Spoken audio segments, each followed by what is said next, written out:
కేంద్రం నుంచి నిధులు రావడం లేదని సీఎం రేవంత్ రెడ్డి అసత్య ఆరోపణలు చేస్తున్నారని బీజేపీ రాష్ట్ర అధ్యక్షుడు రామచంద్రరావు అన్నారు. రాష్ట్ర అభివృద్ధి జరిగేదే కేంద్ర నిధులతోనే అని స్పష్టం చేశారు. హైదరాబాద్ బర్కాత్పురాలో జరిగిన కార్యవర్గ సమావేశంలో పాల్గొన్న రామచంద్రరావు రాష్ట్రాన్ని బీఆర్ఎస్ కాంగ్రెస్ పార్టీలు రెండూ దోచుకున్నాయని, ప్రజలు ఇప్పుడు బీజేపీ వైపు చూస్తున్నారన్నారు. కాంగ్రెస్ బీఆర్ఎస్ మజ్లిస్ పార్టీలు ఒకటే అని, గత హైదరాబాద్ ఎమ్మెల్సీ ఎన్నికల్లో బీఆర్ఎస్ పార్టీ మజ్లిస్ పార్టీకి ఓటు వేసిన విషయాన్ని గుర్తు చేశారు.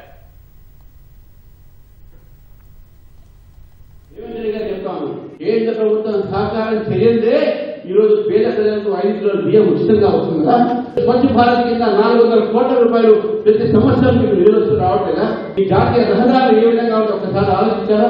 ఏమ్స్ రాకపోయేది, సెంట్రల్ యూనివర్సిటీ రాకపోయేది, హైదరాబాద్ లో నిమ్స్ రాకపోయేది, ఇండస్ట్రియల్ ఎస్టేట్, కాళీపేటలో కోచ్ ఫ్యాక్టరీ రాకపోయేది, వరంగల్ లో టెక్స్టైల్ పార్క్ రాకపోయేది, రామగుండం ఫర్టిలైజర్లో రాకపోయేది. ఇది కేవలం కేంద్ర ప్రభుత్వం ఇచ్చినటువంటి సహకారము. కేంద్ర ప్రభుత్వం అభివృద్ధితోనే తెలంగాణ అభివృద్ధి చెందినంత వరకు మీ యొక్క వాడిగా ఒక ప్రభుత్వం జరగలేదు. మీరు దోచుకున్నారు, అభివృద్ధి చేసిందే బీజేపీ. కాబట్టి BJP always believes in development. ప్రజలకు ఈ విషయాలు చెప్పాల్సిన అవసరం ఉంది.